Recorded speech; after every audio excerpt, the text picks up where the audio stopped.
Assalamualaikum warahmatullahi wabarakatuh. Salam sejahtera untuk kita semua. Salam kebangsaan, salam kemerdekaan, dan tentu saja salam inovasi untuk seluruh masyarakat Kabupaten Banyu-Asin. Sobat Rubrik, kembali lagi bersama kami dalam rubrik Baperida, Ruang Bincang Publik, Riset dan Inovasi Publik. Podcast yang menghadirkan gagasan, inspirasi, pengalaman, dan berbagai cerita di balik pembangunan Kabupaten Banyu-Asin. Episode kali ini terasa sangat istimewa, karena kita sedang berada dalam suasana memperingati hari ulang tahun ke-81 kemerdekaan Republik Indonesia. Sebuah perjalanan panjang yang tentu tidak hanya berbicara tentang perjuangan para pahlawan merebut kemerdekaan, tetapi juga tentang bagaimana kita mengisi kemerdekaan. Dan kalau kita berbicara tentang masa depan Indonesia, tentu kita tidak bisa hanya melihat pemerintah sebagai satu-satunya aktor. Ada masyarakat, ada dunia pendidikan, ada dunia usaha, ada generasi muda, dan tentu saja ada TNI dan seluruh komponen bangsa. Karena pembangunan ini bukan hanya soal pembangunan jalan dan gedung, pembangunan juga membutuhkan keamanan, ketertiban, kedisiplinan, ketahanan pangan, ketahanan sosial, serta masyarakat yang memiliki semangat gotong royong. Nah, bersama saya Pandi sebagai host, hari ini kita akan berbincang tentang bagaimana Kodim 0430 Banyu-Asin ikut mengambil bagian dalam perjalanan tersebut. Bagaimana sinergi TNI dengan pemerintah daerah, bagaimana TNI hadir di tengah masyarakat, bagaimana kontribusi Kodim dalam mendukung program pemerintah Kabupaten Banyu-Asin. Dan yang tidak kalah menarik, bagaimana generasi muda Banyu-Asin harus memaknai kemerdekaan di era modern. Nah, untuk membahas semuanya, hari ini kita rubrik Baperida kedatangan seorang narasumber istimewa. Beliau adalah sosok yang dipercaya memimpin Kodim 0430 Banyu-Asin. Nah, tetapi sebelum kita mulai perbincangan yang menarik ini, mari kita buka podcast hari ini dengan penampilan spesial dari kebanggaan kita bersama. Band The Rubriks featuring Indah dan Aprianto Kodim 0430 Banyu-Asin. Silakan.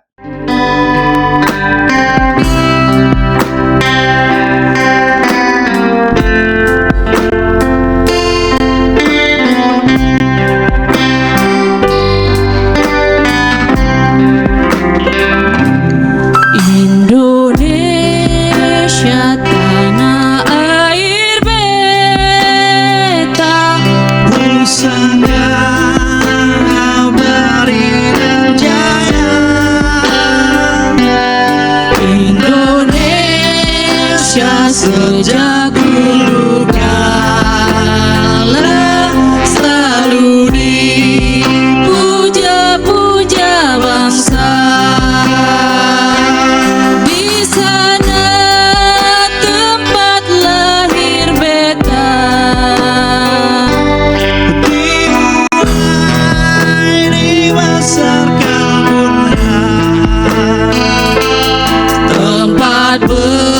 Berlindung di hari tua.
biasa sekali. Sebelum kita masuk ke sesi utama, saya akan menginformasikan bahwa kita live streaming di TikTok di Baprida Banyu Asin, Facebook di Bapedalitbang Kabupaten Banyu Asin, di Instagram di bapedalitbang.ba, serta akan kita siarkan ulang nih Pak, rekamannya di YouTube Baprida Banyu Asin. So, jangan lupa like, comment, dan subscribe, dan pastikan pantengin terus podcast ini sampai habis ya. Kenapa? Karena akan ada giveaway bagi 5 orang penyimak yang beruntung berupa headset. Nih, keren. Nah, Sobat Rubrik, seperti yang saya bilang tadi bahwa kita kedatangan seorang narasumber yang super spesial hari ini ya. Saya akan memperkenalkan beliau dengan pantun nih, tolong cakepnya ya, kawan-kawan ya. Pagi-pagi sekali melihat ibu memasak nasi. Buat bekal ayah, kakak, dan mamas. Pemkab Banyu Asin harus bersinergi dan berkolaborasi. Bersama Kodim kita kawal Indonesia Emas. Masuk. Keren ya Pak? Masuk. Sobat Rubrik, mari kita sambut Komandan Kodim 0430 Banyu Asin, Letkol Infantri Handoyo Yudi Prasetyo SEMHI MHan. Terima kasih, Mas Pandi. Selamat datang Pak Dandim di Rubrik Baprida. Apa kabar nih Pak? Panggilannya apa nih Pak? Panggilan saya sebenarnya ada banyak ya. Ya. Cuma di sini saya lebih dikenal dengan Pak Prasetyo ya. Pak Pras ya Pak. Saya Ya? boleh. Oke, berarti manggilnya Pak Pras. Tapi di sini akan manggil Pak Dandim aja Pak Pak ya. Dandim boleh. Oke. Silakan. Oke, ngomong-ngomong Senyaman ya, Pak? Oke. Ngomong-ngomong tentang Pras nih Pak, saya punya singkatan nih Pak. Pras itu P-nya percaya diri, Asik. R-nya rendah hati, Alhamdulillah. A-nya agak minus nih, amanah, Oke. dan S-nya sederhana. Oke, semoga benar Pak ya. Amin. Bener, Makasih, Pak. makasih, Mas. Oke. Luar biasa. Nah, Puji oke, semua Pak. tuh. Ya, selamat datang lagi Pak di Rubrik Baprida. Ini apa namanya, sangat suatu kehormatan bagi kami untuk menerima Bapak sebagai narasumber. Ini benar-benar luar biasa Pak ya. Nah, ini sebelum mulai kita ingin menanyakan Pak, seperti yang sudah apa sih Pak yang Bapak lakukan dari mulai bangun tidur sampai dengan pagi ini Pak? Wah, langsung pertanyaan ini. Iya. Pertanyaan direct hari ini. Jadi, makasih banyak sebelumnya Mas Pandi atas undangannya. Saya diundang ke Rubrik Baperinda ini untuk masalah podcast. Mari saya undang, saya bisa hadir. Jadi, masuk ke pertanyaan tadi. Dari bangun tidur sampai sekarang. Iya. Ini. Kegiatan rutinitas saya ya kalau bangun tidur, kita bangun tidur udah persiapan sholat subuh, kemudian olahraga. Kalau saya semaksimal mungkin sedikit apapun saya usahakan untuk bisa olahraga. Olahraga. Ya mau push up, mau sit up, pokoknya itu rutinitas saya yang tidak bisa saya tinggalkan. Karena apa? Karena untuk waktu khusus misalnya saya berolahraga 1 jam 2 jam saat ini agak susah ya. Jadi itulah yang bisa saya lakukan, saya rutinkan. Kemudian saya jarang sarapan, tetapi kalau untuk kegiatan-kegiatan tertentu yang kira-kira butuh fisik dan butuh cleaning agak banyak, saya sarapan dulu. Tapi kalau enggak di kantor saja, ya saya sarapannya agak siang lah, brunch.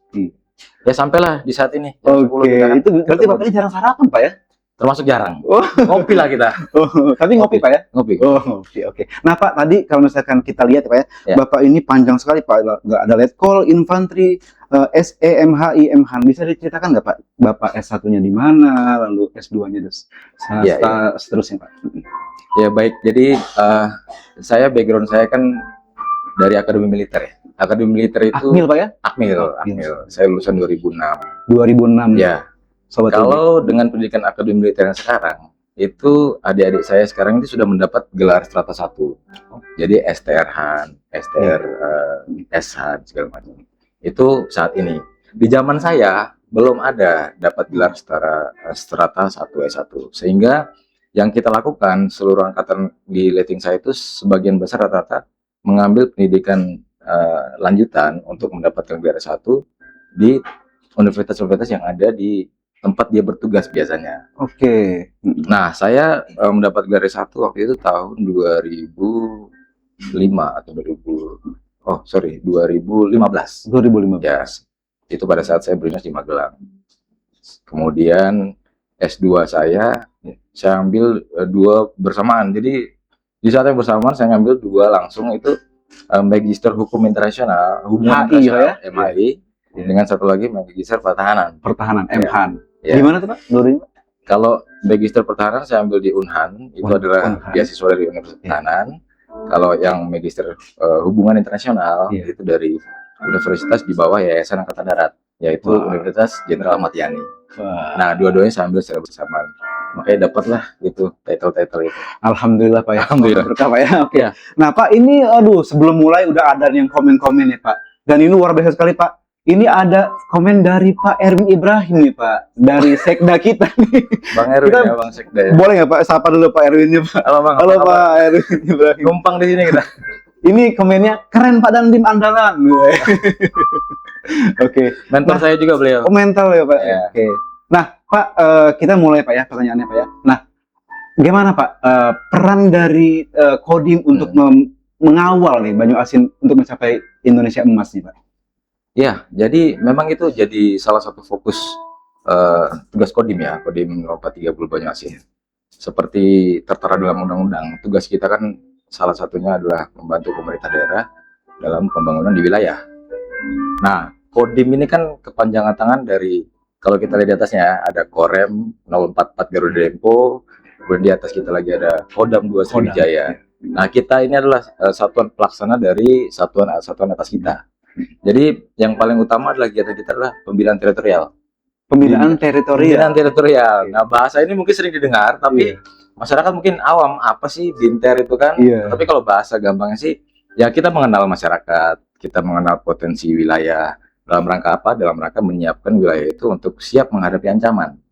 Nah, kaitannya dengan pembangunan tadi di Kabupaten Banyuasin, dalam mendukung pembangunan Banyuasin, ya sudah barang tentu, itu adalah tugas kita, mendukung semua program pemerintah. Kita sukseskan dalam rangka apa? Mensejahterakan masyarakat. Oke. Gitu, Mas Pandu. Nah, Pak Dandim, ini di yang apa perkembangan di zaman sekarang ini banyak yang memplesetkan Indonesia Emas itu menjadi generasi cemas, Pak. Nah, Oh, ya. kalau menurut Pak Dandim ya, Pak, cara meredamnya, Pak, gimana, Pak? Ya, benar sekali ya. Karena saat ini kita menghadapi era global di mana informasi itu cepat sekali berkembang. Indonesia Emas ini kan harapan kita di tahun 2045. Ya. Kenapa? Kenapa generasi di tahun sekarang ini perlu kita siapkan dari sekarang? Karena generasi yang sekarang inilah yang akan mengawaki di tahun 2045 nanti. Jadi untuk mencapai Indonesia Emas itu bukan nanti tiba-tiba kita mendekati 2045 baru kita jadi Indonesia Emas dengan otomatis, tidak. Ya. Jadi kita menyiapkan dari sekarang. Generasi yang muda-muda sekarang itu tugas kita lah yang generasi milenial, kalau kita bilang itu generasi sandwich ya. Generasi Kita Gen Z, Pak. ngomongnya. Nah, ada generasi ya, kalau saya milenial ya, karena 85. Kemudian di bawah kita nih yang kita perlu bina, kita perlu isi. Karena mereka yang akan mengawaki Indonesia Emas nanti, Mas. Jadi tidak instan, kita harus siapkan dari sekarang. Oke. Nah, berarti kalau misalkan mau berperan untuk mencapai Indonesia Emas itu semua anak-anak muda itu bisa berperan di bidang masing-masing, Pak ya. Betul. Jadi kalau sekali. misalkan tentara ya Iya. tentara, kalau misalkan kita di Pemda, kita Pemda, Pak ya. Iya. Lakukan sebaik-baiknya semuanya, Pak ya. Betul Nah, sekali. gimana Pak nih Pak? Kalau misalkan sobat-sobat Rubrik di Banyu Asin ini pengen menjadi kayak Bapak nih, pengen jadi tentara nih. Gimana Pak? Bisa nggak Pak? Oh, bisa. Gimana Bisa. Pak itu? Jadi kita ada rekrutmen ya, TNI. Rekrutmen nih kawan-kawan. Betul, Sobat Rubrik, rekrutmen ya. TNI. TNI AD selalu melaksanakan rekrutmen dan itu disosialisasikan setiap ada pendaftaran atau registrasi. Oke. Kalau misalnya rekan-rekan sekalian atau adik-adik yang berada di rumah pengen mendaftar, sudah pasti kita akan sosialisasikan. Dan silakan datang ke Kodim untuk mendaftar. Pendaftaran itu bisa pertama lewat online. Kemudian bisa setelah online itu, sekarang, Pak ya? ya semuanya sekarang melalui online. Kemudian divalidasi. Divalidasi itu meyakinkan bahwa yang mendaftar online ini ada orangnya. Jangan sampai mendaftar online, begitu divalidasi dia datang, tidak siap. Oh itu pernah Nah. terjadi Pak? Ada, jadi mendaftar online, tetapi pada saat validasi tidak datang. Oke. Mungkin karena ada kendala satu hal dan lain hal. Oke. Tapi itu adalah bagian dari awal mula untuk mendaftar. Tetapi sebelum itu memang kalau seandainya ada keinginan yang kuat untuk menjadi bagian dari TNI, hendaknya dipersiapkan sejak dini. Nah apa nih Pak yang harus Iya, dipersiapkan betul kawan-kawan? sekali. Fisik, mental, dan otak ya Pak? Iya, iya. Gimana Pak? Betul. Jadi Gimana? persyaratan untuk masuk TNI itu kan sebenarnya bukan hal yang rahasia. Ya. Selalu setiap ada sosialisasi pasti kita sampaikan ada persyaratan umum, ada Umum. persyaratan khusus, ada persyaratan Khusus. tambahan. Oke. Jadi ya contohnya lah paling gampang, persyaratan umum itu dia harus warga negara Indonesia, kemudian cinta tanah air, kemudian punya memegang teguh Pancasila dan Undang-Undang 45. Itu salah Oke. satu persyaratan umum. Umum. Nah, syarat khusus itu contohnya tinggi badan, kemudian dia punya kemampuan jasmani sesuai dengan yang akan diteskan nanti, Iya. ada grade-grade-nya. Jadi itu semua bukan hal yang rahasia, bisa dipersiapkan. Bisa Jadi kalau dipersiapkan. seandainya Iya. punya keinginan untuk menjadi bagian dari TNI, mengabdi untuk negara, ya hal-hal itu disiapkan. Saya yakin kalau disiapkan dengan baik, insya Allah. Nilai-nilai rapor pun harus bagus ya Pak ya? Ya betul, karena ada tesnya kan, ada akademik, ada kesehatan, ada jasmani, ada kesehatan itu kan ada kesehatan fisik, ada kesehatan jiwa, itu semua diperiksa, ada psikologinya seperti apa. Nah, jasmani ini memang sebenarnya sudah ada wadah untuk membina. Contohnya adik-adik mau daftar, bisa datang ke Kodim, misalnya saya butuh dibantu Pak untuk dibina Oh, itu seperti bisa, apa Pak, ya? lainnya, bisa datang ke Kodim, Oh. nanti kita bikin kelompok untuk pembinaan. Ada sampai saat ini juga masih banyak yang olahraga di Kodim Lari itu mempersiapkan pendaftaran menjadi anggota TNI. Wah, semoga kawan-kawan ini pada tertarik nih pengen jadi TNI ya, Ya. karena kita harus menjaga bangsa nih Pak ya, Betul. di bidang masing-masing tentunya. Betul. Oke. Nah Pak, seperti yang saya bilang tadi bahwa kita ini sekarang nih lagi live streaming Pak, Oke. di TikTok, di Instagram dan di Facebook. Ini sudah banyak sekali pertanyaan-pertanyaan Pak ya. Kita bacakan dari Adi Irawan nih Pak. Apa makna kemerdekaan bagi Pak Dandim dan keluarga nih Pak? Berarti dalam keluarga Bapak ini. Makna kemerdekaan. Jadi kita saat ini sudah memperingati kemerdekaan Republik Indonesia yang ke-81. 81. 81 ini bukan umur yang singkat, bukan juga umur yang terlalu tua. Karena apa? Karena hampir sebagian besar ya saya bilang sebagian besar wilayah di dunia ini berumur yang sama. Karena kalau kolonial itu kan menjajah negara-negara Asia, Afrika segala macam itu rata-rata mereka merdeka dan kita itu di tahun 45, 46 kurang lebih di tahun India, yang sama. Malaysia, Betul sekali. ya? Ya kalau diperhatikan kan sama. Hmm. Jadi di antara negara-negara tersebut kita termasuk negara yang mampu bangkit dari masa saat itu sampai dengan sekarang dengan pencapaian yang luar biasa. Dengan perjuangan dari pendahulu-pendahulu kita, baik itu yang berjuang di masa sebelum kemerdekaan, pada saat era setelah kemerdekaan sampai saat ini. Jadi setiap era, setiap masa punya perjuangan masing-masing. Nah, kita kembali di saat ini, bagi saya makna kemerdekaan itu saya sangat bersyukur tentunya ya, karena kita memaknai pejuang-pejuang kita yang dahulu berjuang mengorbankan darah, keringat, harta benda untuk mencapai ini. Saat ini kita bisa menikmati dengan apa? Dengan kita bisa berkegiatan dengan aman, kita bisa bersosialisasi dengan aman, kita bisa berkumpul keluarga dengan aman. Itu salah satu hal yang kita nikmati. Jadi kita bersyukur. Caranya bagaimana? Dengan mengisi kemerdekaan itu dengan hal yang positif, sesuai dengan bidang masing-masing. Iya, tentunya Pak ya. Iya, kalau saya ya saya sesuai bidang saya punya tugas masih. Mas Wandi juga punya. Ini hal yang positif salah satunya. Kemudian yang bermusik, pemain musik dengan baik. Kemudian yang anak sekolah belajar dengan baik, berprestasi. Jadi semuanya bisa dilakukan oleh semua pihak di bidangnya masing-masing. Jadi mengisi kemerdekaan ini dengan hal positif, berkarya, berprestasi. Iya. Itu sih makanya. Berarti mengisi kemerdekaan ini dengan hal yang positif, dengan berprestasi ya Pak ya. Betul, Oke Pak. betul. Nah Pak, ini ada lagi nih Pak, ini kayaknya rame Pak hari ini Pak, Bapak jadi narasumber. Ini ada Bu Wabub nih, Ibu Insinyur Aduh, Bu Neta Wabub. Indian SP nih Pak. Ya, Tolong apa kabar, Bu? sapa dulu Pak Bu Wabub. Halo, Bu Abu, apa kabar? Nanti Nonton kita di patroli TikTok. bareng-bareng lagi. Iya. Yang jauh wilayah. Halo Bu Wabub, izin. Nah sekarang ada lagi pertanyaan dari Satria Bajaringan di TikTok. Kira-kira Satria Baja Hitam nih. Ya, Bajaringan memang sekarang banyak sekali ya Oke. di pasaran ya Bajaringan. Pak Dandim, terima kasih sepatunya Pak. Oh, siapa ini ya Bajaringan? Siapa nih kira-kira nih? Ya, Kayaknya banyak. mudah-mudahan nih, Pak. bermanfaat lah. Kayak Iya, gitu. iya. Saya juga nggak tahu ya. Oke Pak, kita lanjutkan Pak ya. Nah, seperti apa Pak sebenarnya ruang kolaborasi nih antara Kodim dengan Ya. PMK Banyuasin untuk menuju generasi emas tadi? Ya, jadi kalau kita bilang ruang kolaborasi itu sangat luas ya. Terutama di era sekarang ini kan kita tidak dibatasi ruang dan waktu. Ya. Maksudnya kita mau berkolaborasi tidak harus kita kumpul di dalam satu ruangan. Kita harus kumpul di sini untuk berkolaborasi, tidak seperti itu. Jadi teknologi yang ada sekarang itu membuat kolaborasi itu menjadi ruang yang luas. Dimanapun kita berada, kita bisa melaksanakan koordinasi kolaborasi. Nah, itu yang kita manfaatkan bersama dengan Forkopimda di bawah pimpinan dan bimbingan dari Pak Bupati, Pak Sekolani. Kita manfaatkan wadah itu. Di samping kita Forkopimda punya wadah sendiri, kita punya grup, WEX segala macam. Tetapi bukan terbatas itu saja. Makanya saya bilang tadi ruang kolaborasi itu sangat luas. Kita manfaatkan itu dengan baik.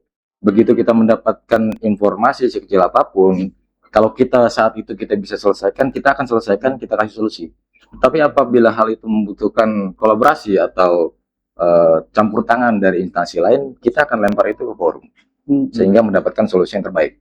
Ya. Oke, berarti kalau misalkan untuk mendapatkan suatu solusi itu kita harus melek informasi, Pak ya? Betul Nah, sekali. kalau misalkan di Dandim sendiri, Pak ya, di Kodim ya, Pak ya, Iya. itu semelek apa sih, Pak, terhadap informasi? Oh, iya. Inovasinya Iya. atau apa gimana, Pak? Ceritain. Nah, ini kaitannya Iya. sama informasi nih. Karena dunia ini kan sekarang harus Betul. yang siapa yang menguasai informasi, dia yang menguasai dunia.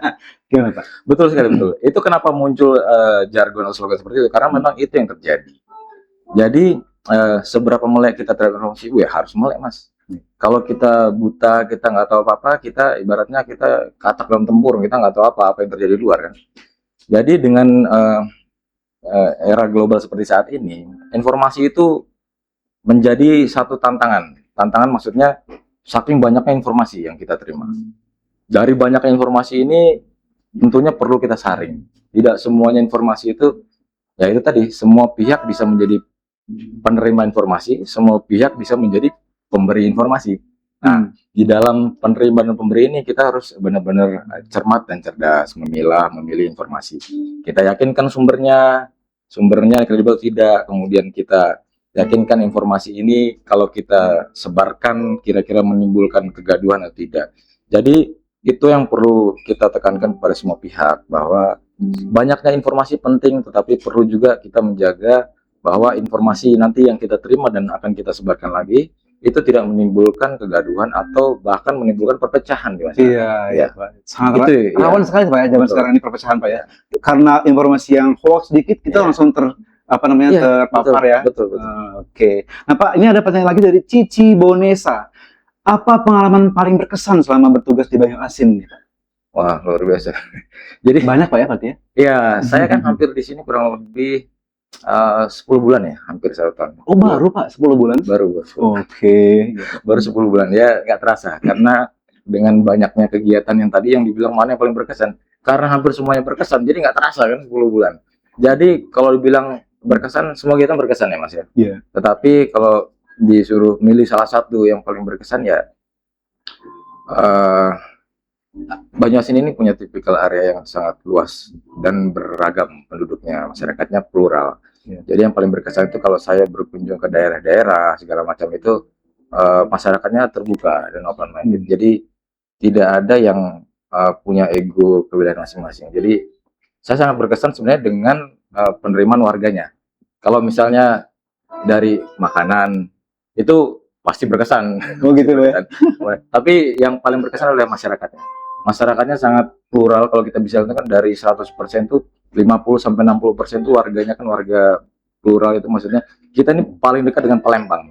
Iya. Palembang ini termasuk sudah kalau bisa dibilang kota besar dan kota tua yang sudah beratus-ratus tahun bertahan. Nah, masyarakat Banyuasin itu kebanyakan wilayahnya tinggal dekat Palembang dan sekitarnya. Jadi warganya itu sudah open minded, sudah pintar-pintar, cerdas dan Jadi, mau maju. Ada Banyuasin ini ada rasa-rasa Palembang, Pak ya? Betul Karena sekali. hinterland gitu nih, Pak ya? Atau Palembang rasa Banyuasin kan? Oh, gitu. Balik juga, kan? Oke. Untuk ngomong-ngomong masalah apa namanya tentang makanan favorit nih, Pak. Oh, Bapak kembali tadi ya. ngomong makanannya cocok, Pak. Ya? Iya. Makanan apa nih, Pak? Rampai talang nggak bukan? Apa pempek kan? Iya betul. Kalau ya, memang pempek ini kan kalau kita belum masuk ke daerah Sumatera kan kita tahunya pempek Palembang gitu kan. Padahal sebenarnya kita punya khas juga kan, Banyuasin kan pempek yang original, udang yang iya. warnanya pink itu enak sekali tuh. Iya. Pempek udang, kemudian pindangnya. Tadi yang sampean bilang itu yang sayur tuh enak juga itu. Iya, rampai talang, Pak ya? Iya.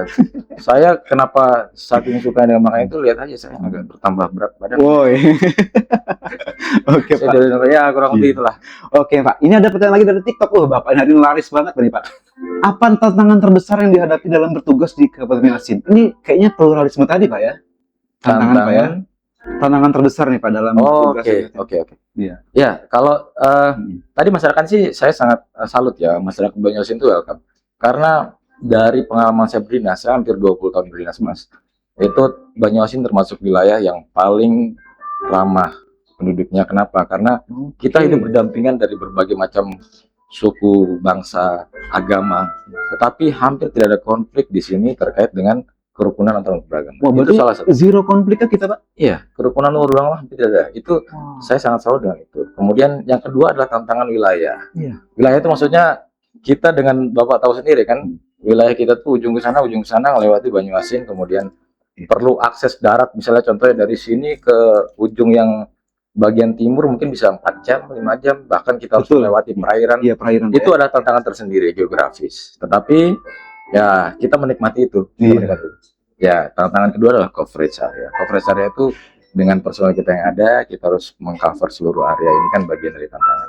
Iya. Makanya saya butuh personel saya di lapangan, dan Ramil, Babinsa di lapangan untuk kadang-kadang Dandim kan cuma satu, Pak. Iya. Tapi kalau TNI kan ya Babinsa itu TNI juga sama. Jadi dia merupakan kepanjangan tangan saya di lapangan. Iya. Kalau Dandim kan cuma satu, saya nggak bisa berada di semua tempat secara bersamaan atau hampir mengcover semua. Tapi mereka adalah panjangan saya. Berarti kendala-kendala itu tidak bisa membuat kita lemah, Pak ya. Oh, Harus jangan. kita hadapi, benar-benar kita atasi, Pak ya. Harus. Karena what doesn't kill you make you stronger, Pak ya. Waduh, Iya. betul sekali. Semakin Oke. kamu menderita, semakin kuat. Iya, iya, semakin kita menderita, semakin kita kuat. Ya, kita ditempa dengan itu. Pak, menurut Bapak, ada pertanyaan lagi dari Soyuz Agustion di FB nih, Pak. Ini kayaknya ngasih tes Bapak nih, Pak. Apa Iya, 3 kata yang menggambarkan Indonesia dalam perspektif TNI? Indonesia. Iya. Indonesia beragam, bersatu. Yang terakhir besar. Beragam, Bersatu. bersatu, dan besar, Pak ya. Kenapa Seperti- saya bilang iya. itu? Saya bisa menjelaskan. Mungkin kepanjangan 3 kata, tapi penjelasannya panjang. Panjang. Tapi nggak apa-apa. Kenapa saya bilang beragam? Indonesia adalah negara paling beragam. Saya hampir pernah mengunjungi 20 negara di seluruh Indonesia. Saya Wow, pernah berdinas wow. di luar negeri juga. Jadi saya tahu beragamnya Indonesia seperti apa. Kita hampir punya 17.000 pulau, 400 suku bangsa, 400 lebih bahasa. Menjadi bangsa Indonesia itu adalah suatu kebanggaan. Kita sangat beragam, berbagai macam suku bangsa. Kemudian bersatu. Beragam ini dalam satu bingkai NKRI itu tidak mudah. Kita bisa bersatu selama 81 tahun. Itu adalah hal yang luar biasa. Dan kita akan terus menjaga itu. Itu bersatu. Besar kenapa? Ya, kita Indonesia punya jiwa yang besar. Dengan bersatu tadi maksud saya. Tidak mungkin dengan berbagai macam suku bangsa ras ini kita tidak mungkin besar kalau kita tidak bersatu tadi. Gitu Mas kira-kira. Dan kita merebut kemerdekaan pun dengan darah dan usaha kita sendiri, Pak ya. Bukan dari pemberian penjajah, Pak ya. Betul Oke. sekali. Nah itu ya Pak Soyuz tadi ya. Ya. Tesnya berhasil, Pak ya, berarti ya beragam, bersatu, dan besar ya. Besar. Betul. Nah ini ada dari Novita nih Pak di TikTok. Ini agak nyeleneh nih Pak. Pak, spill dong Pak, cara bisa jadi ibu Persit. Cara jadi Persit cuma satu, nikah dengan tentara kan. Iya bener, tadi saya mau jawab itu. Ini Cuma ada asik. keduluan Bapak. Nah ini ada Putri Gayo Pak di TikTok. Terima kasih Bapak Putri Gayo atas sering nih, bimbingan dan arahannya selama ini. Jaya selalu Kodim Banyuasin. Amin, makasih banyak dukungannya. Dari Angga Pak Dandim, bagaimana strategi TNI sendiri dalam menangkal informasi palsu atau hoax di masyarakat Pak? Ya. Gimana Pak caranya? Informasi cara menangkal hoax itu Ya. sangat mudah ya, dari kita sendiri sebenarnya. Ya. Sebenarnya mata kita, jempol kita kan gitu. Begitu kita terima informasi, kalau kita mau menangkal ya kita tahu ini hoax kira-kira ya. Karena hoax itu sangat mudah disaring sebenarnya kalau mau. Orang yang menyebarkan hoax itu memang ada niat untuk menyebarkan hoax. Ya. Kalau dia orangnya pengen menyaring, dia pasti akan menyaring hoax itu. Cara paling gampang dari diri kita sendiri meyakinkan bahwa sumbernya informasi itu kredibel, kemudian informasi ini tidak akan menimbulkan gejolak atau kegaduhan dimanapun, karena rata-rata informasi hoax itu mengarah ke situ, provokasi, ada dari sumber yang tidak kredibel. Jadi dari situ aja paling gampang diterima. Kemudian caranya bagaimana untuk melaporkan hal ini gampang? Kita laporkan aja ke instansi terkait. Kalau di sini ada Kominfo, ada polisi contohnya. Jadilah warga yang kira-kira peduli. Oh, informasi ini menimbulkan hoax dan berpotensi untuk menimbulkan kegaduhan. Laporkan ke pihak yang berwajib, pasti akan dicari. Nah, kalau misalkan Pak Dandim sendiri, Pak, Ya. pernah nggak Pak menerima keluhan dari masyarakat tentang hoax sendiri, Pak? Keluhan dari masyarakat untuk hoax, rata-rata mereka langsung untuk yang mengetahui bahwa itu hoax terkait TNI, terutama kalau yang keluhan ke masyarakat TNI biasanya tentang TNI ya. Ya.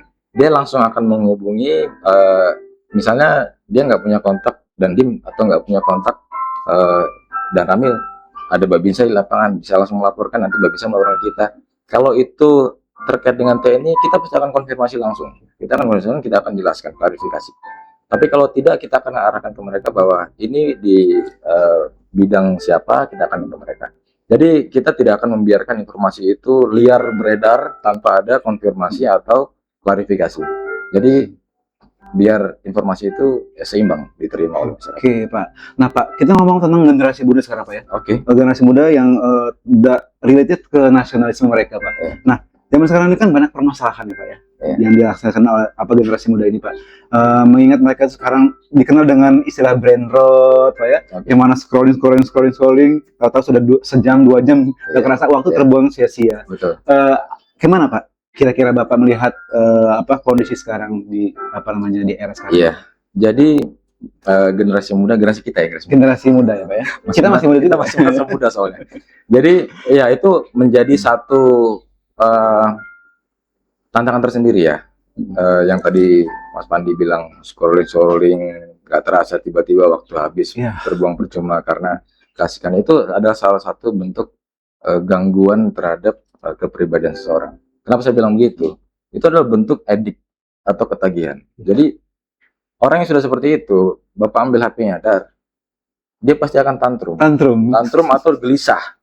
Yang biasa dia punya pegang HP, dia tidak bisa, dia gelisah. Jadi memang perlu penanganan khusus terhadap generasi-generasi atau individu-individu yang sudah ketagihan. Itu bagian dari gangguan kesehatan mental. Jadi perlu untuk mendapatkan treatment khusus. Kalau tidak, ya itu tadi, itu adalah ketagihan bagian dari gangguan. Jadi kalau hal itu masih wajar, itu contohnya, oh dia scroll TikTok, itu adalah bagian dari mengisi waktu, nggak masalah. Maksudnya, oh dia ada kegiatan lain tapi nggak ada menjadi informasi. Tapi kalau yang tadi sampai ini lupa waktu tiba-tiba, itu bagian dari, kalau menurut saya sih udah kelainan ya. Kelainan itu maksudnya dia tidak sadar bahwa yang dilakukan itu adalah ketagihan bagi dirinya sendiri. Dia tidak tahu bahwa apa yang banyak hal lain yang positif bisa dilakukan, yang bisa bermanfaat dibanding dengan, maksudnya mungkin dia punya pekerjaan khusus ya, tapi dia akhirnya mengesampingkan pekerjaan utamanya dengan mengutamakan ini. Jadi itu bahaya Pak ya. betul, itu perlu dikurangi. Banyak hal-hal positif lainnya yang bisa kita lakukan. Kita tidak melarang orang bersosmed, kita tidak melarang orang Betul, untuk nonton, mendapatkan Betul. hiburan. Itu adalah bagian dari kita bilang tuh coping. Coping itu bagaimana orang itu misalnya Pak Pandi stres. Iya. Apa yang bisa mengurangi stres Pak Pandi? Contohnya apa? Nyantai, minum kopi, rokok. Musik. Beda dengan Pak Panca atau siapa mungkin yang punya cara masing-masing untuk menjaga stresnya itu mereda. Ada yang stres mancing, ada yang stres dia nyanyi, ya betul tadi kan. Ya jadi setiap orang punya kopi masing-masing. Tetapi hal itu untuk mengurangi stresnya dia saja, bukan untuk membuat dia ketagihan. Akhirnya lupa bahwa dia itu adalah makhluk sosial yang harus bersosialisasi. Oh iya. Nah, berarti saya bisa simpulkan dari pesan Pak Dandim nih Pak, ke kawan-kawan sobat Urik, kita boleh bersosmed ya, tidak dilarang, tapi perhatikan waktunya Pak ya, yang sampai mengganggu tugas utama kita. Betul sekali. Oke. Nah, daripada kawan-kawan sobat Urik ini ngabisin waktu sia-sia, mendingan daftar tadi Pak ya ke olahraga, Oh iya, bentuk fisik, supaya Betul. kita bisa gabung di TNI Pak ya. Nah, ini ada lagi dari Maya di Facebook. Apa tantangan kerja di lapangan Pak saat langsung menghadapi masyarakat? Ada yang pernah ini Pak, ada yang pernah ini nggak heboh nggak, misalkan yang gimana Pak, yang paling menarik Pak? Yang paling menarik ya tantangan, kalau saya nggak melihatnya sebagai hambatan atau tantangan, enggak sih. Itu bagian dari dinamika tugas kita. Kalau saya kan sudah berusia 20 tahun, jadi Banyuasin termasuk wilayah yang sangat kondusif tadi saya bilang. Jadi bukan tantangan sebenarnya, dinamika itu wajar karena kita kan berbagai macam karakter dan segala macam. Tapi yang paling berkesan buat saya itu pada saat kita ada Kodim ini dari Angkatan Darat, kita punya namanya program teritorial, ada namanya Bakti TNI. Bakti TNI itu banyak sekali kegiatan. Bakti TNI itu kegiatan fisik yang kita lakukan, contohnya membangun jalan, jembatan, membuat sumur bor untuk sumber air bersih. Kemudian banyak lagi kegiatan yang kita lakukan dalam program TNI Angkatan Darat, yaitu Bakti TNI. Nah, yang paling berkesan tadi salah satunya, contohnya kita menyediakan sumber air bersih untuk masyarakat. Begitu kita datang ke wilayah, kita buatkan sumur airnya keluar bersih, yang saat itu mereka mungkin ngambil airnya dari tada hujan atau mungkin dari bekas galian yang menampung air, itu yang dipakai untuk kehidupan sehari-hari. Begitu kita jadikan air itu menjadi sumber air bersih, menerima manfaat itu, kita melihat mereka sangat sangat baru kali itu kan menerima air bersih, kemudian fokusnya untuk kehidupan sehari-hari. Kita merasakan kebahagiaan itu sangat berkesan buat saya. Jadi apa yang kita lakukan manfaatnya dirasakan oleh masyarakat langsung, itu yang paling Itu ya Pak ya. berkesan. Begitu masyarakat apa namanya bisa membuat kita bermanfaat, Iya. itu kita Iya, betul. sangat-sangat bahagia Betul Pak ya. sekali. Itu nggak ternilai harga. Nah Pak, ini ngomong-ngomong tentang diri pribadi Pak, Iya. personal pribadi. Selama Bapak berkarir Pak di TNI, apakah pernah Bapak turun ke zona konflik Pak? Atau membantu korban bencana alam Pak? Oh iya, iya. Pernah Mas, tentunya ya. Kalau konflik, hampir setengah dari karir saya itu sebenarnya bukan di wilayah konflik. Kita melihatnya daerah rawan. Daerah rawan itu kan bermacam-macam. Rawan itu ada rawan bencana, ada rawan konflik horizontal, ada macam-macam. Ya, bencana itu salah satunya daerah rawan bencana. Wilayah Indonesia ini kan di dalam Ring of Fire tadi. Ada sabuk Mediterania, sabuk itu Pasifik itu yang membuat kita rentan terhadap bencana. Jadi lempeng-lempeng itu kalau ini gempa. Contoh rekan-rekan kita saat ini yang sedang berjuang di NTT, Pak ya. baru saja gempa, itu kan oleh bencana. Nah kalau terkait bencana, pernah Mas saya hampir kurang lebih 1 bulan waktu itu. Gempa juga itu, gempa. 1 bulan Pak ya. 1 bulan. Tapi kalau kita kan turun, kita recovery pasca gempa. Pasca gempa itu jadi membantu korban-korban yang saat itu. Jadi langsung begitu gempa kita langsung turun. Di saat bencana itu hampir semuanya terputus. Akses transportasi, akses komunikasi, listrik, semuanya terputus, tidak ada. Jadi kita menjadi orang pertama yang turun ke lapangan bersama-sama dengan rekan-rekan yang lainnya untuk membantu korban yang ada, kemudian terus sampai akhirnya meyakinkan bahwa daerah itu mampu berdiri sendiri, baru kita pergi. Itu untuk daerah bencana. Kalau daerah yang tadi rawan atau konflik tadi, saya hampir 9 tahun berdinas di Papua. Jadi saya pernah juga Di Papua Pak ya? Ya, di Papua. Saya pernah merasakan dinas di sana. Kenapa tadi saya bilang saya sangat berkesan dengan Banyuasin, karena warganya yang sangat plural tetapi bisa bersatu. Jadi saya sudah pernah merasakan. Berarti di Papua itu ada OPM Pak ya? OPM itu kan bahasa kelompok mereka ya, organisasi mereka. Kelompok-kelompok itu ada karena memang beritanya kan ada juga itu, bisa kita lihat bersama. Tetapi itu adalah kelompok-kelompok yang menurut saya pernah berada di sana. Jadi ada dua gerakan ya, ada gerakan politik, ada gerakan bersenjatanya. Ya, bersenjata ini kan kelompok-kelompok kecil yang berada di wilayah pegunungan yang tidak mau, dia ada juga yang pencatatan TNI, ada kabur gitu kan. Jadi memang kelompok-kelompok yang tidak puas sehingga bergabung dengan kelompok yang melawan untuk merasa yang dia disingkirkan. Ya, kegiatan mereka saat itu juga menurut saya salah sasaran. Kenapa? Karena yang dijadikan sasaran adalah masyarakat sipil, kemudian masyarakat Papua sendiri. Banyak sekali bukti-bukti video kekerasan yang ada sebenarnya, yang sangat sadis kalau kita akan sebarkan keluar. Tetapi itu tidak kita lakukan karena apa? Karena menjaga kondusivitas, menjaga segala macam. Kita berusaha semaksimal mungkin di sana menjaga keamanan, menjaga semuanya tetap kondusif. Kita berusaha mengajak saudara-saudara kita itu untuk kembali meletakkan senjata untuk bergabung dengan NKRI. Di momen yang berharga ini di Indonesia ke-81 tahun, ya harapan kami kita bisa bersatu. Yang bisa bikin Indonesia maju itu ya bersatu saja, maksudnya bersatu. Oke. Iya Pak. Nah ini apa namanya, kita sangat kagum Pak dengan TNI kita ini Pak ya, karena pada saat mereka ada bencana atau misalkan ada konflik, itu pasti mereka di garda terdepan Pak ya. Jadi terima kasih banget buat para TNI ini. Nah, terima kasih Mas. Kita lanjut Pak ya.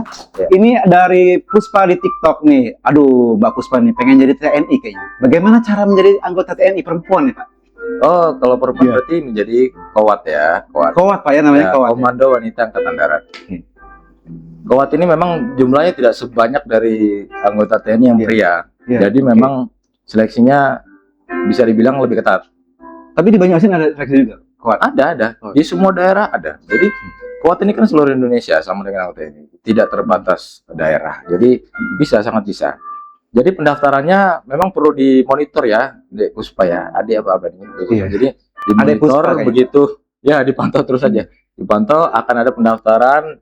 Yang pasti untuk sosialisasi pendaftaran ini selalu dilakukan oleh Dispenat. Kalau Iya. di Kodam itu Pendam, di Korem Penrem, kemudian di Kodim ada Pendim. Kita selalu akan menyebarkan informasi itu lewat sosmed-sosmed kita. Oke. Selain dari flyer dan sebaran, kemudian Babinsa. Jadi cara menjadi anggota TNI itu ya sebenarnya bukan hal yang rahasia. Tetapi tinggal waktunya aja, nanti jangan sampai kelewatan gitu kan. Iya. Tetapi tidak perlu khawatir. Karena apa? Karena rekrutmen ini terus kita lakukan karena kebutuhan personel TNI dari yang seharusnya itu masih sangat banyak kekurangan. Oh, masih banyak kekurangan. Masih Pak? banyak. Masih. Oh. Dari sekian banyak warga negara Indonesia 200 sekian juta, yaitu jumlah TNI itu masih sangat Wah. perlu kita banyak rekrutmen. Tapi Jadi, bukan berarti untuk peluang itu terbuka lebar, belum tentu Pak ya?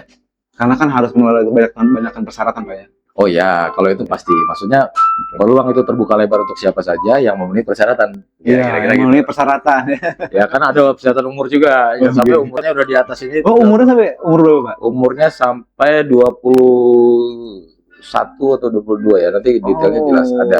Jadi kalau untuk yang umur paling muda Ya. itu 17 tahun 10 bulan pada saat buka pendidikan. Oh. Jadi pada saat 17 seleksi tahun mungkin dia sebelum. kurang nih. Iya. Tapi pada saat buka pendidikan nanti dia sudah umur segitu, dia itu boleh. Itu Boleh. umur paling muda. Oke, berarti habis lulus SMA boleh Pak ya? Iya, memang Iya. rata-rata habis lulus SMA. Oke, Saya juga nah. lulus SMA. Oh, Bapak dulu dari Ya, saya lulus SMA, Oh. saya daftar akademi militer. panjang sekali 20 tahun Pak ya berkarir. Ya, kurang lebih 20 tahun. Dari Rosta Pak di TikTok, bagaimana peran Babinsa di lapangan dalam mengawal program ketahanan pangan di Kabupaten Banyuasin? Babinsa ada di lapangan mengawal. Iya, itu Iya, salah satu program prioritas dari Pak Prabowo ya. Iya. Karena apa? Kalau kita lihat di Asta Cita kedua itu kan Indonesia diharapkan menjadi Indonesia yang mandiri, energi, pangan, air, ya kan? Nah, pangan ini menjadi salah satu prioritas kita. Kenapa? Ya ini kaitannya dengan ketahanan pangan, ketahanan negara. Jadi kebutuhan dasar. Jadi bagaimana suatu negara bisa mandiri kalau pangan saja kita tidak bisa mandiri. Kira-kira seperti itu. Ini kebutuhan dasar. Sebenarnya nggak perlu saya jelaskan kaitannya dengan ketahanan negara, tidak perlu karena sudah sangat jelas. Iya. Begitu kita lapar, ya kita akan bagaimana kita bisa berpikir yang lainnya kan kira-kira gitu. Jadi ketahanan pangan ini adalah satu pondasi dasar dalam suatu negara yang mandiri, berdaulat. Itu kaitannya sangat erat dengan ketahanan negara. Sehingga ini menjadi prioritas kita. Peran Babinsa di lapangan seperti apa? Wah, sangat besar Mas. Babinsa ini saya perlu apresiasi setinggi-tingginya. Iya. Kalau di TNI itu kira-kira kegiatannya itu Babinsa itu 1001 lah kegiatannya. Dia standby 24 jam 7 hari. 24 jam Pak? Ya, 24 jam. Nggak mungkin misalnya malam ada kegiatan dia tidak standby. Jadi saya sangat salut dengan para Babinsa dimanapun berada, terutama di wilayah saya Banyuasin, karena dengan tanpa mengeluh, tanpa menelalah, semua kegiatan dilakukan dengan maksimal. Bagaimana peran mereka di dalam mengawal program ketahanan pangan? Tiap hari mereka di lapangan, Mas. Tiap hari di sawah. Bagaimana tanam saat ini, bagaimana panen, mendata, bagaimana serap gabah. Jadi ketahanan pangan itu bukan cuma sekedar menanam hari ini, tidak. Sebenarnya ketahanan pangan ini kalau bisa saya gambarkan secara besar strategis. Jadi kita menyiapkan generasi kita yang ada sekarang ini melek bahwa ketahanan pangan ini bukan sekarang aja kita tanam kemudian besok kita panen selesai, enggak. Kita harus mengawal ini sampai ke anak cucu kita nanti ke depan. Jangan sampai generasi kita ini tahu cara bagaimana menanam, memanen, kemudian menyiapkan makanan, kemudian generasi kita putus nanti. Anak-anak kita generasi muda nggak ada yang mau lagi seperti itu. Akhirnya putus ketahanan pangan. Iya, oke. Kaitannya ke kemandirian. Ini ada hubungannya Pak dengan apa namanya prestasi dari Banyuasin sendiri Pak, Iya. yang merupakan produsen pertama gabah kering giling di Indonesia. Kita tepuk tangan lagi dong dengan Banyuasin ini. Saya nggak bosan-bosannya Pak bilang ini karena emang kita Betul, berprestasi banget di bidang betul, ketahanan pangan. betul. Dan itu tentu saja tidak lepas dari peran semua pihak termasuk TNI dan komandan-komandannya. Masuk Babinsa tadi Pak ya. Betul sekali. Oke Pak, ini ada lagi dari Indah. Pak, apa pesan Bapak untuk generasi muda Banyuasin nih Pak? Ya, pesan saya untuk generasi muda Banyuasin, Ya, gimana Pak? ya teruslah. Dengerin ya, kawan-kawan sahabat rubrik ya. Ya, pesannya banyak sebenarnya ini 2 jam saya, tapi saya sesingkat mungkin. Jadi generasi muda jangan menyerah, terus belajar, terus berkarya, bekerja keras, punya etos kerja yang keras, kemudian tunjukkan prestasi yang positif, sehingga itu adalah bagian dari mengisi kemerdekaan. Mudah-mudahan pemuda-pemuda Banyuasin bisa melesat ke atas membawa nama Banyuasin. Melesat seperti Bapak Pak ya. Iya dong Pak, ini semua Iya. apa cita-cita TNI itu mau jadi Danil lah. Amin, amin. Oke Pak, ini ada dari Rana Putri di TikTok. Rana Putri ya. Bagaimana peran TNI dalam mendukung generasi muda agar memiliki kedisiplinan, nasionalisme dan wawasan? Oh iya, Gimana Pak? ini Karena bagian penting, Pak, dari salah satu disiplin. Iya. ya betul, disiplin, kemudian Jiwa nasionalisme, nasionalisme dan wawasan. dan wawasan yang sangat besar. Jadi untuk menanamkan itu kepada generasi muda di Banyuasin, kita ada kegiatan-kegiatan. Jadi Binter itu kan ada 3 kegiatan Mas. Ada Bakti TNI, ada Bintahwil Pembinaan Ketahanan Wilayah, kemudian ada komunikasi sosial. Nah, untuk memelihara wawasan kebangsaan, disiplin, kemudian nasionalisme, itu kita lakukan setiap saat. Tapi kalau mau ditanya spesifiknya seperti apa, ada kegiatan-kegiatan kita datang ke sekolah, kita berikan wawasan kebangsaan, ada ke instansi-instansi pemerintah, kita berikan wawasan kebangsaan, ada bimtek-bimtek yang kita laksanakan. Jadi wawasan kebangsaan itu bukan berarti ya kumpul latihan PBB, latihan merat, tidak seperti itu. Wawasan kebangsaan, nasionalisme itu tidak harus dengan cara seperti itu, tetapi dengan cara mencintai negara ini, bangsa ini. Kita cintai dengan cara apa? Dengan cara masing-masing tadi. Ya, betul. Setiap individu punya peran masing-masing di dalam komunitasnya.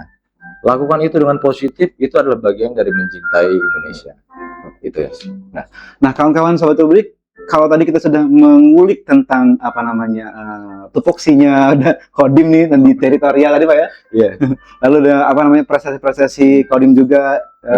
Sekarang saatnya kita ngulik pribadi nih. Personal. Tenang aja nih Pak. Personal ya. Ini nggak macam-macam ya, Pak. nothing personal ya. Oke. Nah Pak, siapa nih Pak sosok yang paling berjasa Pak dalam kehidupan Bapak sampai sekarang berhasil sukses ya Pak? Ini pertanyaan bagus dan berat ya. Sebenarnya semua orang kan berjasa terhadap diri kita. Tapi kalau ditanya siapa yang paling berjasa, ya tentu saja mungkin kita semua akan sebagian besar dari kita. Saya nggak bisa menjawab semuanya. Iya, orang tua kan, orang tua. Orang tua itu terdiri dari 2 orang, ayah dan ibu. Ya, tentu saja ibu yang melahirkan kita, yang berjuang membesarkan kita dari pendidikan yang paling dini di rumah sampai kita akhirnya dilepas keluar rumah kan, kira-kira gitu. Ayah yang berjuang menjadi tulang punggung keluarga untuk menjaga keluarganya agar bisa hidup dengan enak, dengan tenang, dengan nyaman. Kenapa saya bilang orang tua? Ya saya sekarang merasakan jadi orang tua Mas. Jadi kita tahu bagaimana kita akan berkorban apapun untuk anak kita, untuk keluarga kita. Jadi itu yang kalau ditanya siapa yang berjasa, ya orang tua. Kemudian selebihnya adalah orang-orang yang mendampingi kita sampai saat ini, di saat kita susah, saat kita berjuang, di saat kita bahagia, mereka selalu ada. Itu adalah orang yang berperan terhadap itu. Berarti orang tua Pak ya? Betul. Oke, kalau misalkan selain orang tua Pak, sosok inspiratif atau role model dalam hidup selain tentunya Nabi Muhammad SAW. Iya. Siapa Pak? Aduh, role model ini, jadi role model kita ini juga pertanyaan yang bagus ya, karena di era sekarang ini kita punya banyak sekali inspirasi.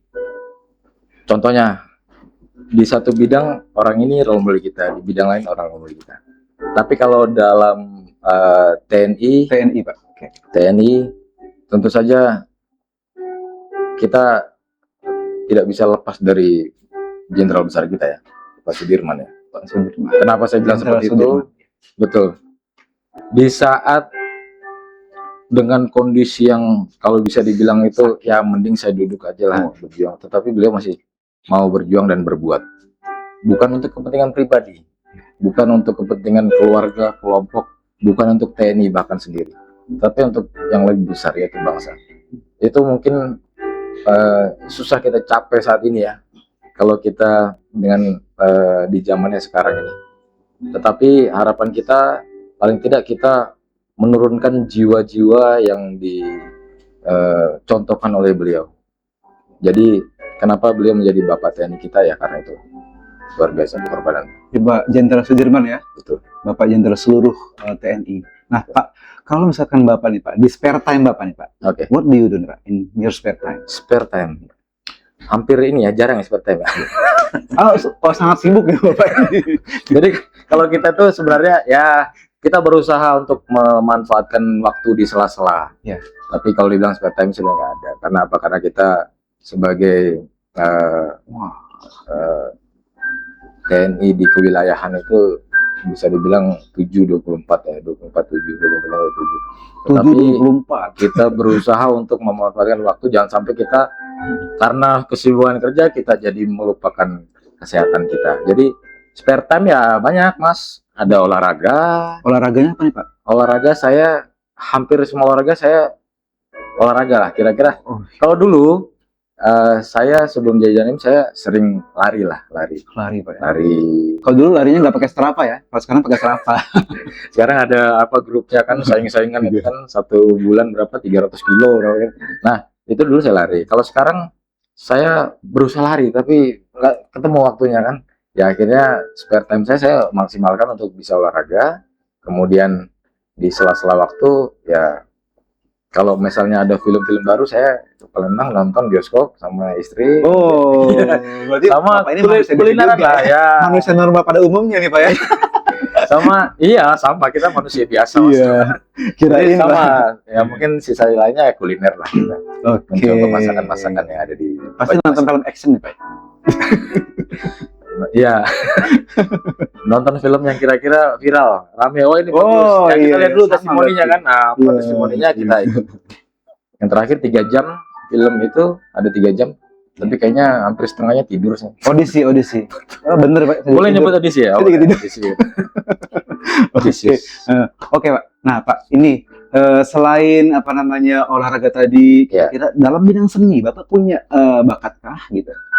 Seni. Menulis atau bernyanyi atau baca Iya. puisi Pak? Enggak sih, kalau kita sebenarnya bukan bakat. Kalau kita seni itu contohnya menyanyi tadi, ada di TNI itu yang memang punya bakat menyanyi. Tetapi kalau menyanyi itu bagian dari kewajiban kita ya, nyanyi gitu kalau TNI. Kalau kita lari ya nyanyi Yang ya. matamu tuh Pak ya, matamu. Berarti yel-yel Mas ya. Yel-yel. Nah, kita aja di pendidikan sejak dini kita itu sudah bernyanyi. Bernyanyi itu maksudnya ya kita lari, berbaris itu kita bernyanyi. Iya, Pak, Nah, itu kalau lari sambil nyanyi. Ya. Kemudian kalau saya pribadi jiwa seninya kurang terlalu menonjol ya Mas. Oh, Kurang gitu. terlalu menonjol. Mungkin Bidang saya olahraga, berusaha blend aja misalnya di tempat orang-orang yang suka nyanyi ya saya berusaha ikut bisa dikit-dikit. Kemudian seni bela diri ada juga seni bela diri. Kemudian itu bagian dari seni juga. Itu aja sih. Saya nggak terlalu menonjol di dalam seni, tetapi berusaha untuk bisa sedikit-sedikit aja. Kalau Nah, seni. iya, Pak. Untuk seorang Pak Dandim nih, Ya. pernah nggak sih Pak merasa apa kayak lelah dan pengen menyerah gitu Pak? Gimana? Ya itu manusiawi ya Mas Mandi ya. Kalau lelah itu manusiawi. Justru orang yang tidak lelah itu yang justru agak unik ya. Karena kita manusia, kita punya rasa lelah, kita punya jiwa mental, kita pernah mengalami masalah, kita merasa lelah, ya itu manusiawi. Tetapi menyerah jangan. Kita merasa lelah kita boleh. Itu bagian dari biologis kita untuk lelah. Justru orang yang tidak lelah itu yang agak nggak pernah lelah, kan aneh gitu kan. Namanya kita manusia. Jadi lelah kita boleh, tetapi kita jangan menyerah. Iya. Gitu deh. Lelah boleh tapi jangan menyerah itu ya Betul. moto Bapak ya. Lelah boleh tapi jangan Iya. menyerah. The pain you gain. Oke Pak, terakhir nih Pak Dandim. Iya. Kita udah nggak kerasa nih ya sampai ke ujung acara nih. Iya. Iya nggak kerasa Pak. Kalau Bapak hanya diberikan waktu 30 detik nih Pak, untuk berbicara kepada seluruh generasi muda Banyuasin dalam rangka HUT RI ke-81, apa pesan yang ingin Bapak sampaikan kepada semua sobat rubrik? Iya, Mas. Jadi tadi ada beberapa juga sudah saya sampaikan sebelumnya, pesan kepada generasi muda Banyuasin dalam rangka HUT RI ke-81 ini adalah mari kita bersatu, mari kita bekerja keras, mari kita bersama-sama membangun kabupaten kita tingkatkan prestasi Banyuasin kita ini sehingga menjadi kabupaten yang dipandang di seluruh Indonesia, bahkan kita go internasional. Jadi sama-sama kita bekerja keras di bidang kita masing-masing untuk nama baik Kabupaten Banyuasin. Bersatu dan bekerja keras ya Pak ya? Iya, Merdeka! Merdeka! Oke, baiklah kawan-kawan. Ya. Nah, sobat rubrik, tidak terasa kita sudah berada di penghujung perbincangan. Dan ada satu hal yang saya kira bisa kita simpulkan dari diskusi kita hari ini. Kemerdekaan bukanlah garis akhir dari perjuangan. Kemerdekaan justru merupakan awal dari tanggung jawab kita untuk membangun bangsa. 81 tahun Indonesia merdeka, tugas kita hari ini bukan lagi merebut kemerdekaan, tetapi mengisi kemerdekaan dengan karya, dengan bekerja, dengan menjaga persatuan, keamanan, membangun daerah dan menjaga lingkungan, dan dengan memastikan bahwa generasi yang akan datang mendapatkan Indonesia yang lebih baik daripada yang kita terima hari ini. Dan di Banyuasin, perjalanan menuju Indonesia emas tentu membutuhkan kolaborasi pemerintah, tidak bisa berjalan sendiri-sendiri. TNI tidak bisa berjalan sendiri-sendiri Pak ya. Betul. Polri juga tidak bisa, masyarakat juga tidak bisa sendiri. Kita harus berjalan bersama-sama Pak. Betul. Nah, karena Indonesia yang kuat lahir dari masyarakat yang bersatu, dan Banyuasin yang maju lahir dari seluruh elemen masyarakat yang mau mengambil bagian. Nah, saatnya Pak giveaway. Oke. Karena kita setiap episode memberikan giveaway Pak bagi kawan-kawan yang berkontribusi Wah. untuk komen-komen dan subscribe. Enak ya caranya ada giveaway. Iya dong Pak. Nah Pak, ini silakan Bapak sebutkan untuk sobat rubrik yang mengikuti podcast ini dari awal sampai akhir. Kami sudah menyiapkan hadiah menarik berupa headset nih Pak, yang akan dibacakan oleh Pak Dandim. Silakan Pak, nomor 1 siapa Pak? Oke, yang mendapatkan giveaway nih ya berarti ya? Iya. Ada berapa orang nih? Ada 5. 5. Oke, yang pertama Cici Bonesa. Oke. Cici Bonesa ini nama samaran juga, nama panggung nih. Iya, nama panggung ya Pak, nyanyi Cici, Mbak Cici. Oke, yang kedua adalah Soyuz Agustion.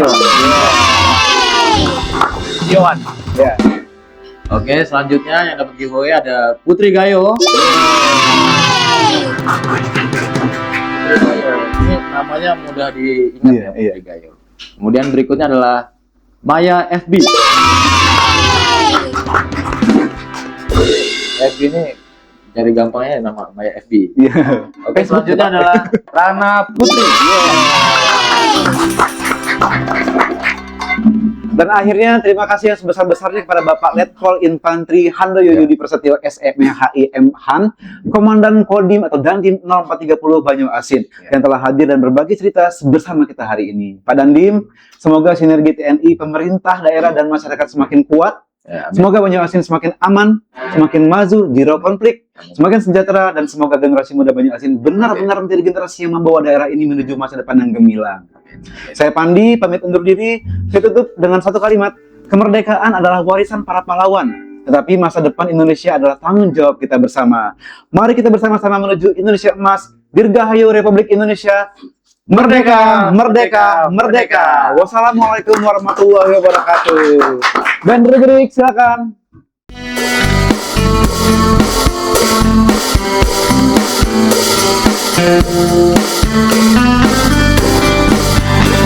Pergi hanya sebentar saja, bukannya untuk menjauhimu, mencoba untuk cari bagaimana baik berdua. Setelah kuputuskan kembali ku pulang mencari kekasih, tetapi kau bukan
bukan. Jangan-jangan kau pikirkan egomu saja.